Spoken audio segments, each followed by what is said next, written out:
પ્રિય મિત્રો, જો તમારે એક સ્થળેથી બીજા સ્થળે જવું હોય તો ત્યાં જવાનો સાચો રસ્તો તમને ખબર હોવો જોઈએ. જો તમે માર્ગ જાણતા ના હોય તો તમે ભૂલા પડી શકો છો. જીવનનું પણ એવું જ છે. શું તમે જીવનનો સાચો માર્ગ જાણો છો? આશાવાન નારીઓ, અમે આશાવાન નારીઓ, આશાવાન નારીઓ, અમે આશાવાન નારીઓ. વચન અમારું જીવન, પ્રાર્થના મારી ધડકન, કરવી છે સ્તુતિ હરદમ. આશાવાન નારીઓ, આશાવાન નારીઓ. કેમ છો દર્શક મિત્રો? આશાવાન સ્ત્રીઓ કાર્યક્રમમાં આપ સર્વનો પ્રેમથી આવકાર કરું છું. આ કાર્યક્રમમાં અમે જુદા જુદા વિષયોના શિક્ષણ મારફતે સ્ત્રીઓના સર્વાંગી વિકાસને માટે મદદરૂપ બની રહ્યા છીએ. અમને ખાતરી છે કે અમારા આ વાર્તાલાપ મારફતે આપ સર્વ નવી નવી જાણકારી પ્રાપ્ત કરી રહ્યા હશો. નમસ્કાર મિત્રો, આપના પ્રતિભાવો પણ અમારા માટે બહુ મૂલ્યવાન છે. જેઓ નિયમિત રીતે પોતાના સરસ પ્રતિભાવો દ્વારા અમને પ્રોત્સાહન પૂરું પાડે છે તે સર્વના અમે આભારી છીએ. આજના કાર્યક્રમમાં પણ આપણે એક નવા વિષયના શિક્ષણમાં આગળ વધવાના છીએ. આજનો વિષય છે સાચો માર્ગ. આ વિષય તો રસ્તાનું સૂચન કરે છે, જે એક જગ્યાથી બીજી જગ્યા પર આપણને લઈ જાય છે. જો તમે અમદાવાદ રેલવે સ્ટેશન પર ગયા હોય તો ત્યાં જુદા જુદા પ્લેટફોર્મ છે અને જુદા જુદા રેલવે ટ્રેક પણ છે. દરેક પ્લેટફોર્મ ઉપરથી ઉપડતી ગાડી જુદા જુદા સ્થળ પર જાય છે. તેથી જો તમારે અમદાવાદથી સુરત જવું હોય તો તમારે તે તરફ જતી ગાડીમાં બેસવું પડે, તો જ તમે સુરત પહોંચી શકો. જો તમે બીજી દિશામાં જતી ગાડીમાં બેસી જાઓ તો તમે ખોટી જગ્યા પર પહોંચી જશો, જ્યાં તમારે જવાનું નથી. એ જ રીતે જો તમે વિમાનમાં મુસાફરી કરી રહ્યા છો તો પણ તમારે જે સ્થળ પર જવાનું છે ત્યાં જતા વિમાનમાં જ તમારે બેસવું પડે, નહીં તો તમે ધારેલા સ્થળ પર પહોંચી શકશો નહીં. આમ કોઈ પણ વાહન વ્યવહાર માટે મુસાફરીનો ચોક્કસ માર્ગ નક્કી હોય છે. જો તમે સાચો માર્ગ પસંદ કરતા નથી તો તમે ખોટા માર્ગ પર બીજી કોઈ જગ્યા પર પહોંચી જાવ છો. આ સમજાવવા હું તમને એક ઉદાહરણ આપું. એક માણસ એક શહેરમાંથી બીજા શહેરમાં પોતાના ઘર તરફ જઈ રહ્યો છે. તે પોતાની ધૂનમાં રસ્તા પર ચાલ્યા જ કરે છે. તે રસ્તો તેના શહેર તરફ જશે કે નહીં તેની પણ તેને ખબર નથી. થોડું ચાલ્યા પછી તેની નજર એક પાટિયા પર પડે છે, જ્યાં બીજા શહેરનું નામ લખેલું હોય છે. તે વાંચવાથી પેલા માણસને ખબર પડે છે કે તે ખોટા રસ્તા પર આવી ગયો છે. આ જાણ્યા પછી જો તે માણસ તે માર્ગ પર ચાલ્યા જ કરે તો શું થાય? શું તે પોતાના ઘરે પહોંચી શકશે? ના, કારણ કે તે ભૂલો પડ્યો છે અને તેણે સાચો માર્ગ શોધવાની જરૂર છે. બહુ જ સાચી વાત છે. મિત્રો, આવું જ આપણા જીવન સાથે પણ બને છે.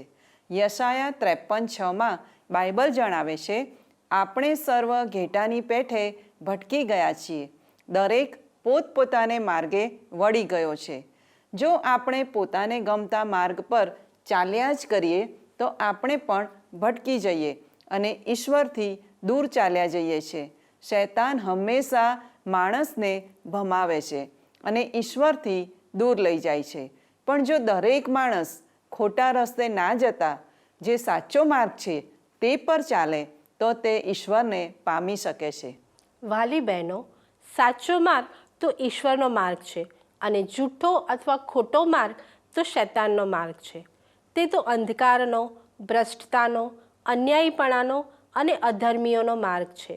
તે આપણને અનંતકાળિક નાશમાં લઈ જાય છે, પણ સત્યનો માર્ગ આપણને અનંતકાળિક જીવનમાં લઈ જાય છે.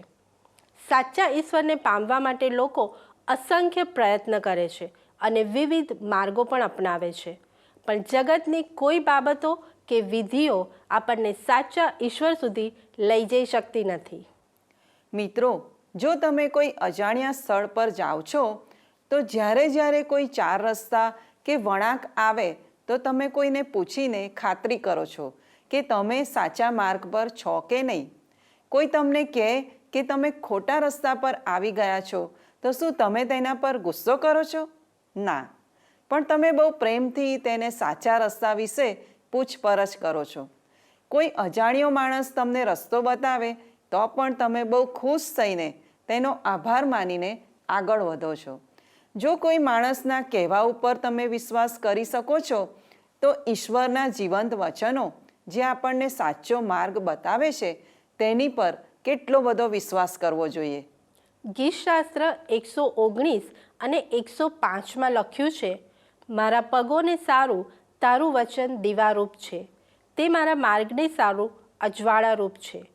મારી બહેનો, ઈશ્વરનું વચન તમારા માટે અંધારામાં પણ પ્રકાશ પૂરો પાડનાર છે.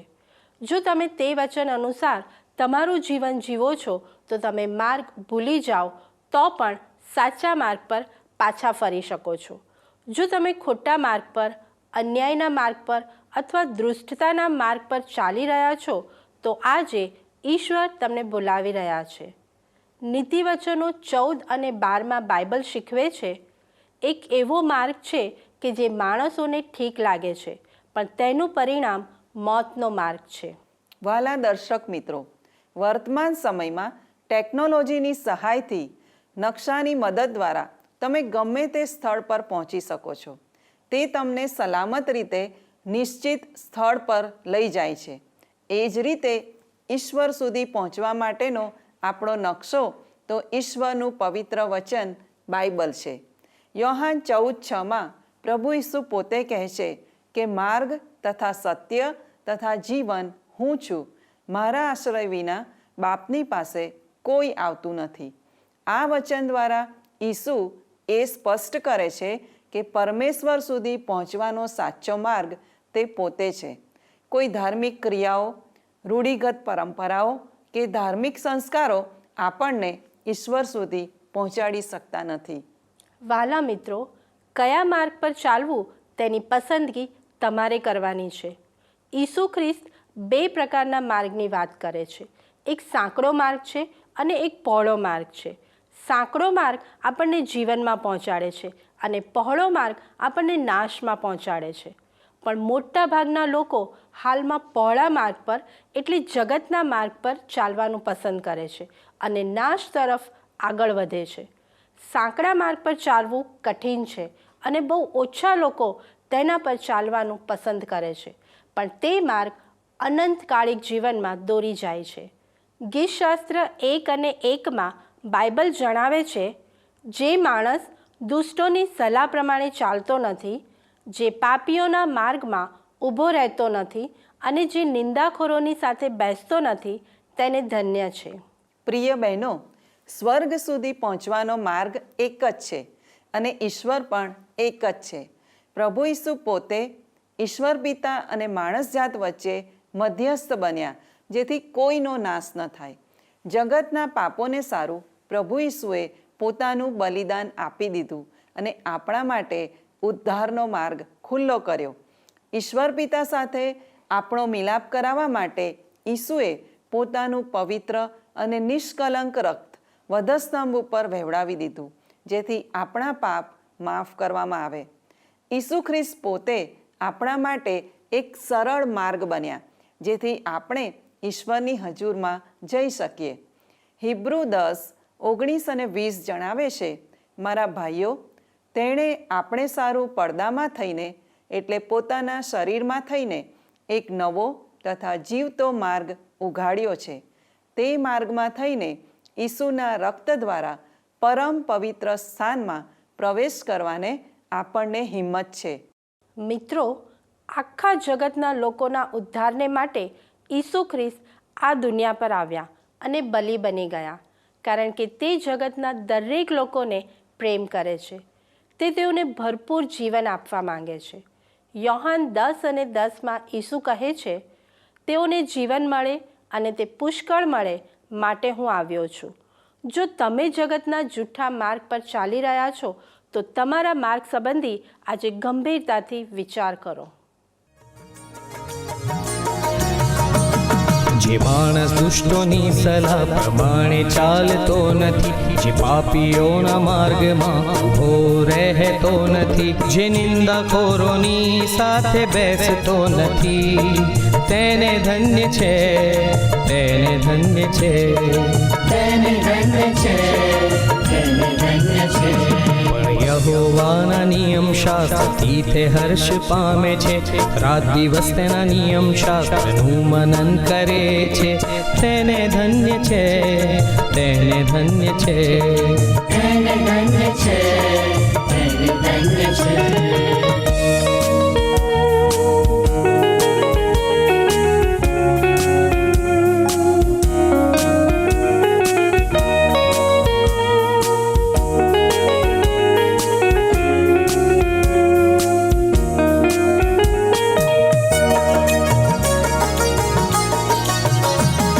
વળી તે નદીની પાસે રોપાયેલા ઝાડના જેવો થશે,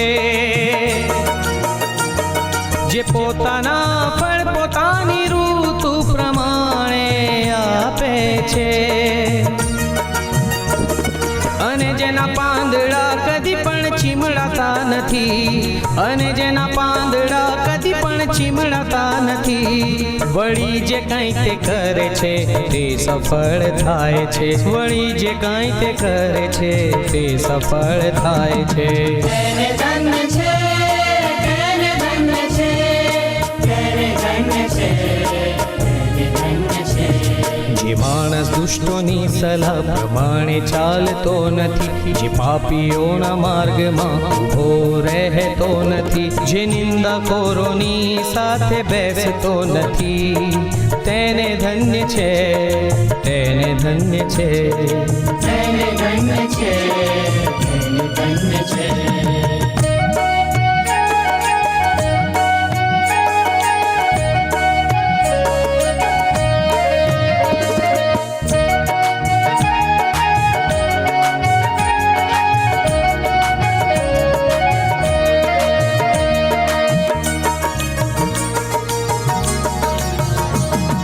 દુષ્ટો એવા નથી, પણ તેઓ પવનથી ઉડતા પતરા જેવા છે, પણ તેઓ પવનથી ઉડતા પતરા જેવા છે. ન્યાયાસન આગળ દુષ્ટો ટકશે નહીં, ન્યાયાસન આગળ દુષ્ટો ટકશે નહીં. ન્યાયીઓની સભામાં પાપી ઊભા રહી શકશે નહીં, ન્યાયીઓની સભામાં પાપી ઊભા રહી શકશે નહીં. પણ દુષ્ટોના માર્ગનો નાશ થશે, પણ દુષ્ટોના માર્ગનો નાશ થશે. તેને ધન્ય છે, તેને ધન્ય છે, તેને ધન્ય છે, તેને ધન્ય છે. જે માણસ દુષ્ટોની સલાહ પ્રમાણે ચાલતો નથી, જે પાપીઓના માર્ગમાં ઊભો રહેતો નથી, જે નિંદાખોરોની સાથે બેસતો નથી, તેને ધન્ય છે, તેને ધન્ય છે, તેને ધન્ય છે, તેને ધન્ય છે, તેને ધન્ય છે, તેને ધન્ય છે, તેને ધન્ય છે, તેને ધન્ય છે, તેને ધન્ય છે, તેને ધન્ય છે, તેને ધન્ય છે, તેને ધન્ય છે.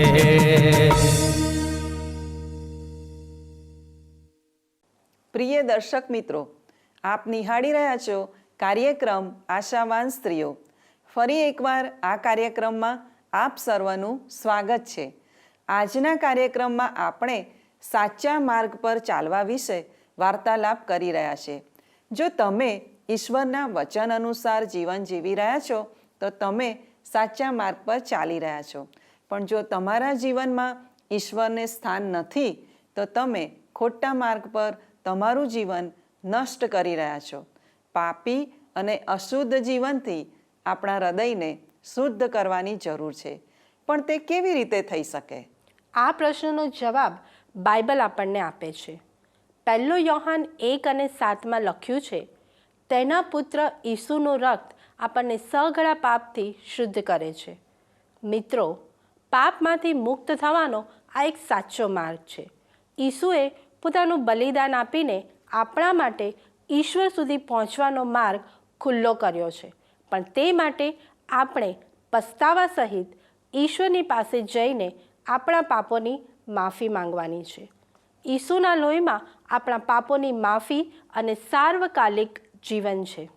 પ્રિય દર્શકો, તમે જે માર્ગ પર જઈ રહ્યા છો તે વિશે ગંભીરતાથી વિચાર કરો.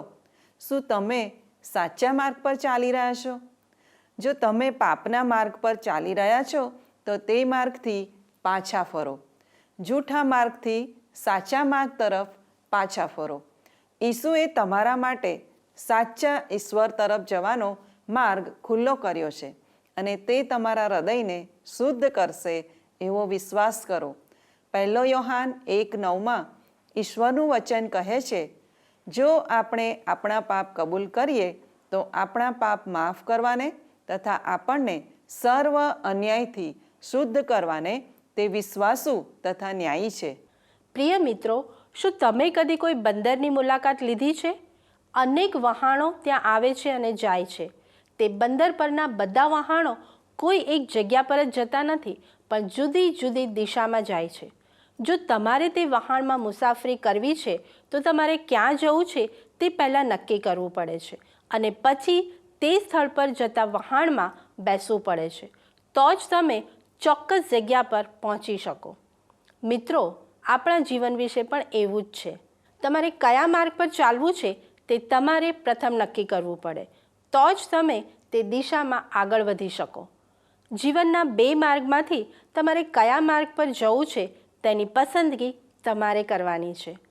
જો તમે જગતનો માર્ગ પસંદ કરો છો તો તે ક્ષણિક છે, પણ જો તમે ઈશ્વરનો માર્ગ પસંદ કરો છો તો તે સાર્વકાલિક છે. તમે કયો માર્ગ પસંદ કરશો? મારી વાલી બહેનો, જો તમે તમારી બુદ્ધિથી જગતના માર્ગ પર ચાલવાનું પસંદ કરો છો તો એક દિવસ એવો આવશે કે તમે માર્ગ ભૂલી જશો અને ત્યાંથી પાછા ફરી શકશો નહીં અને તે માર્ગ તમને નાશમાં લઈ જશે. પણ જો તમે ઈશ્વરના વચન અનુસાર ઈશ્વરના માર્ગમાં ચાલશો તો તમે સાચા માર્ગમાં આગળ વધીને સ્વર્ગીય રાજ્યના વારસદાર બની શકશો. ઈશ્વર પોતે તમારા માર્ગદર્શક બનશે. ગીતશાસ્ત્ર 32 અને 8 બાઇબલ જણાવે છે, કઈ માર્ગે તારે ચાલવું તે હું તને શીખવીશ તથા બતાવીશ. મારી નજર તારા પર રાખીને હું તને બોધ આપીશ. કેવી અદ્ભુત ખાતરી આ વચનમાં છે. જો આપણે ઈશ્વરના માર્ગમાં ચાલવાનું પસંદ કરીશું તો ઈશ્વર પોતે આપણને માર્ગ બતાવશે. ઈશ્વરનો માર્ગ તો ન્યાયપણાનો માર્ગ છે. તેમાં કોઈ અન્યાય કે ભૂંડાઈ નથી. ઈશ્વરનો માર્ગ પ્રામાણિકતાનો માર્ગ છે. તેમાં કોઈ અપ્રામાણિકતા નથી. ઈશ્વરનો માર્ગ પ્રકાશનો માર્ગ છે. તેમાં કોઈ અંધકાર નથી. ઈશ્વરના માર્ગમાં કોઈ અનીતિ કે ભ્રષ્ટતા નથી.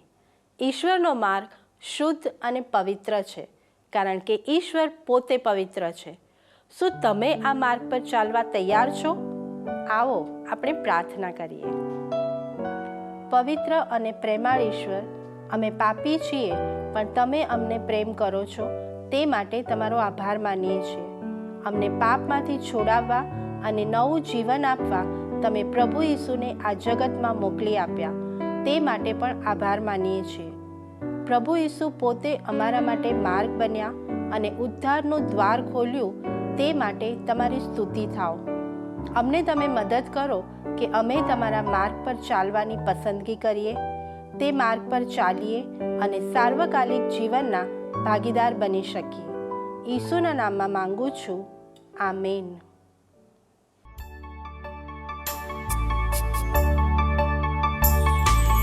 દુનિયાનો તું રચના, મુજનો તું તારણહાર. દુનિયાનો તું રચના, મુજનો તું તારણહાર. શરણે તારા આવું હું,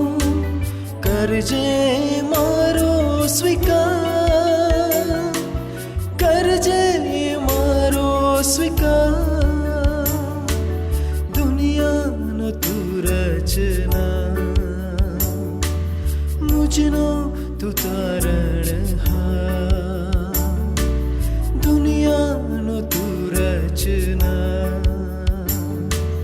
मुझनो तू तारणहार शरणे तारा आવું હું કરજે મારો સ્વીકાર કરજે મારો સ્વીકાર દુનિયાનો તું રચના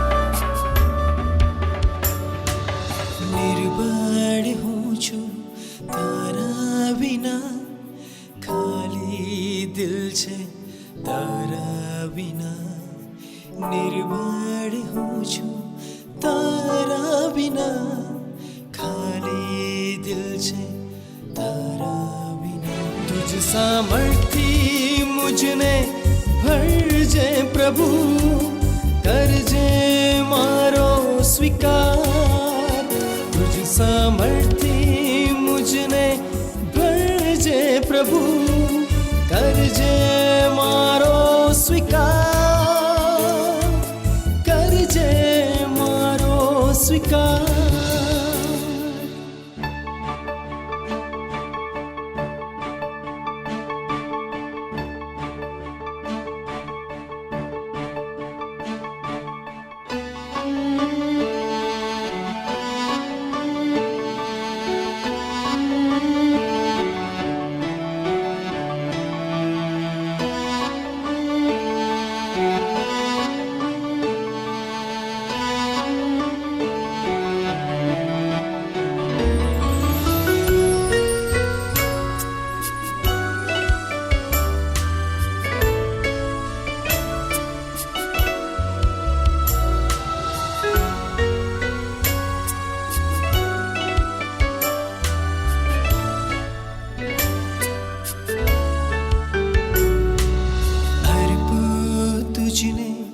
जीवन मारू उपयोगी पात्र करजे तारू अर्पू तुझने जीवन मारू उपयोगी पात्र करजे तारू तारी सेवा काजे હું તત્પર રહું કરજે મારો સ્વીકાર તારી સેવા કાજે હું તત્પર રહું કરજે મારો સ્વીકાર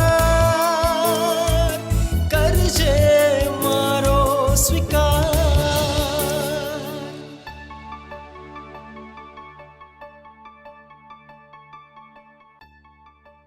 વહાલા દર્શક મિત્રો, આ છે કાર્યક્રમ આશાવાન સ્ત્રીઓ. આજના પ્રસારણમાં આપણે જીવનમાં સાચા માર્ગની પસંદગી કરવા વિશે શીખી રહ્યા છીએ. સર્જનહાર ઈશ્વરે આ સૃષ્ટિમાં બધું જ સુંદર બનાવ્યું છે, પણ મનુષ્ય ઈશ્વરનું શ્રેષ્ઠ સર્જન છે. ઈશ્વરે માણસને સ્વતંત્ર ઈચ્છાશક્તિ આપી છે, તેથી તે ઈશ્વરથી દૂર જવાનું પસંદ કરે છે અને ખોટા માર્ગ પર જીવન જીવે છે. તેથી માણસ ભૂલો પડે છે અને મુક્તિને બદલે પતનના માર્ગ પર આગળ વધે છે. મુક્તિના સાંકડા માર્ગને અને પવિત્ર માર્ગને પસંદ કરવાને બદલે વૈભવ વિલાસનો માર્ગ પસંદ કરે છે. પ્રેમ, ક્ષમા, સંયમ, નમ્રતા અને પવિત્રતા તે મુક્તિનો માર્ગ છે, પણ દ્વેષ, મોજશોખ, ઘમંડ, છળકપટ વગેરે પતનનો માર્ગ છે. વાલા મિત્રો, જીવનમાં લઈ જનાર માર્ગ સાંકડો હોવા છતાં તે પર ચાલવાથી ઈશ્વરનો આશીર્વાદ અનુભવી શકાય છે, પણ પહોળા અને સરળ માર્ગમાં ચાલવાથી વિનાશ અને પતન આવે છે. મિત્રો, ઈશ્વરના માર્ગમાં ચાલવાથી આપણે કદી પસ્તાવાનો વારો આવતો નથી. ઈશ્વરના માર્ગમાં શાંતિ, આનંદ અને સલામતી છે, કેમ કે ઈશ્વર પોતે આપણી સાથે રહીને આપણને દોરવણી આપે છે. નીતિવચનો 5 અને 21માં બાઇબલ જણાવે છે, કેમ કે મનુષ્યના માર્ગો ઉપર યહોવાની નજર છે અને તે તેના સર્વ રસ્તાની સંભાળની તુલના કરે છે. વહાલા દર્શક મિત્રો, તમે આજે કયા રસ્તા પર ચાલી રહ્યા છો? શું તમારો માર્ગ ઈશ્વરને પસંદ પડે તેવો છે કે નહીં? જો તમે બીજા કોઈ માર્ગ પર ચાલી રહ્યા છો તો આજે ઈશ્વરની પાસે પાછા આવો. તે તમને માર્ગ બતાવવા તૈયાર છે. આ સમયે એક ગીતના શબ્દો હું આપની સમક્ષ વાંચવા માંગુ છું. તેને બહુ ધ્યાનથી સાંભળશો. તે જણાવે છે કે ઈસુ ખ્રિસ્ત આપણા માટે સાચો માર્ગ છે. કોણ બતાવે વાટ ઈસુ વીણ, કોણ બતાવે વાટ. હું પરદેશી છું મુસાફર, નહીં જગમાં વસવાટ. માર્ગ કઠિનને પંથ ઘણા રે, વિધ વિધ તીર્થો ઘાટ. કોણ બતાવે વાટ ઈસુ વીણ, કોણ બતાવે વાટ. પાપ તણું મહાવન ભયંકર, પરીક્ષણો વિકરાળ. અજ્ઞાનનો અંધકાર ઘણો રે, સંકટની ગિરિમાળ. કોણ બતાવે વાટ ઈસુ વીણ, કોણ બતાવે વાટ. સાચો સદગુરુ ઈસુ નાઝારી, બોમ્યો સૌને માટ. સાચો રસ્તો ઈસુ નાઝારી, તારણનો તે ઘાટ. કોણ બતાવે વાટ ઈસુ વીણ, કોણ બતાવે વાટ. ઈસુ કહે મુझ પાછળ આવે, નવ ચાલે નર્કવાટ. રસ્તો સત્ય જીવન હું છું, પહોંચાડું મુક્તિ ઘાટ. કોણ બતાવે વાટ ઈસુ વીણ, કોણ બતાવે વાટ. ખરેખર આ ગીતના શબ્દો કેટલા અર્થપૂર્ણ છે. તે જણાવે છે કે ઈસુ ખ્રિસ્ત આપણા માટે સાચો માર્ગ છે, જે આપણને ઉદ્ધાર અને સાર્વકાલિક જીવનમાં દોરી જાય છે. શું તમે આ માર્ગ પર ચાલવા માંગો છો? તો આજે તમે તેની શરૂઆત કરી શકો છો. મિત્રો, અમારો સમય હવે પૂરો થવા આવ્યો છે. જો આપને કોઈ પ્રશ્ન કે મૂંઝવણ હોય તો અમારો સંપર્ક કરી શકો છો. આપની પ્રાર્થના વિનંતી પણ અમને જણાવી શકો છો. સંપર્ક માટે અમારું સરનામું છે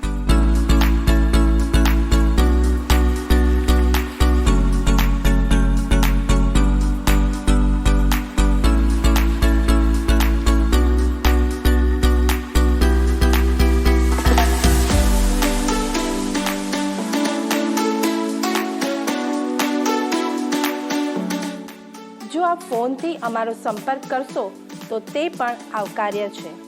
તે માટે અમારો ફોન નંબર છે 94 29 37 55 12 9429375512.